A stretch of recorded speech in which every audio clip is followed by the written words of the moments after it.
is your 420 Radio News for Friday, March 21st, 2014. I'm Russ Belville. Legislature expands gun rights, says no to medical marijuana from WSB-TV 2 in Atlanta.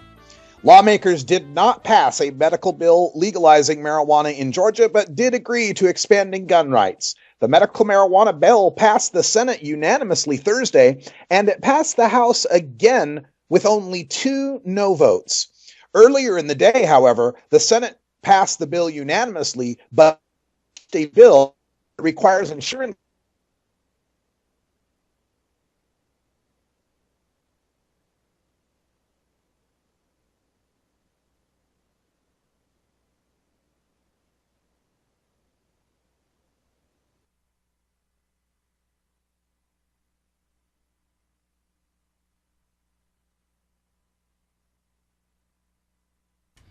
Well, we are doing it live here, folks. Sorry for the interruption.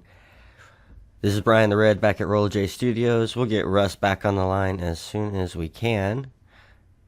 Get you some news for today.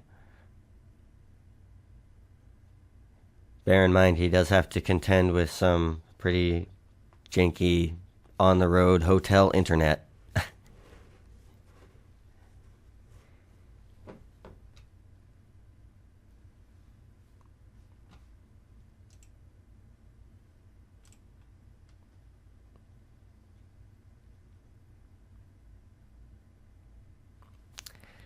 Lauderhill, Pembroke Park, and Sunrise have recently begun to plan for pot.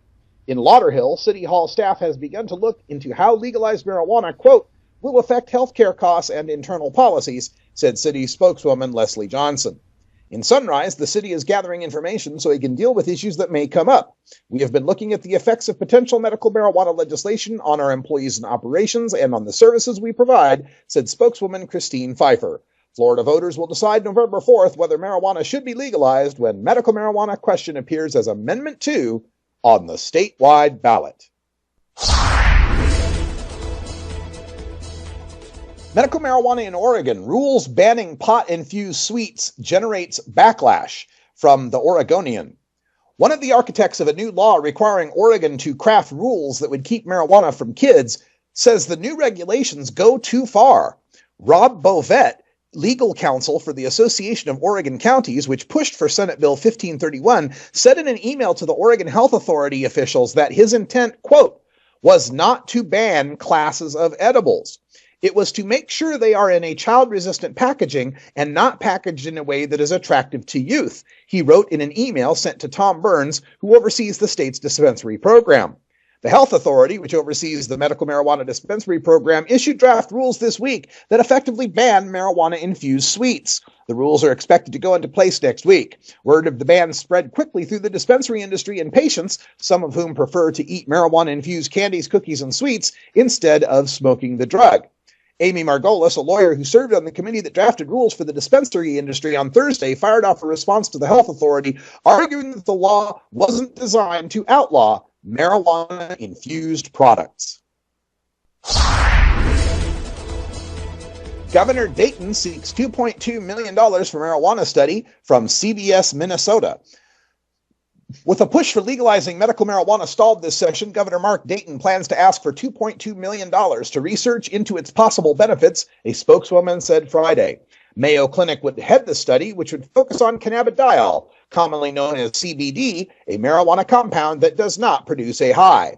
The Associated Press obtained a draft bill from advocates of legalization, and Dayton's chief of staff confirmed it in a statement. Angela Guerin, a medical marijuana supporter who met with the mayor's spokesperson on Thursday, said Dayton is no longer threatening to veto a medical marijuana bill. The governor just says what he's going to support and what he's not going to support. Dayton has said in the past he would not support legalization without law enforcement getting on board, and that hasn't happened this session.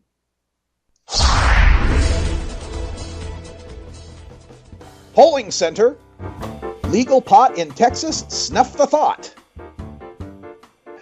A February 2014 University of Texas Tribune poll found just under a majority of Texans, 49%, said that the possession of either a small amount or any amount of marijuana should be legal for any purpose. This has been your 420 Radio News for Friday, March 21st, 2014. I'm Russ Belville. Transcripts of 420 Radio News are available at 420radio.org. When we come back, we'll go behind the headlines and take a look at how vapor pens may be endangering the success of legalization.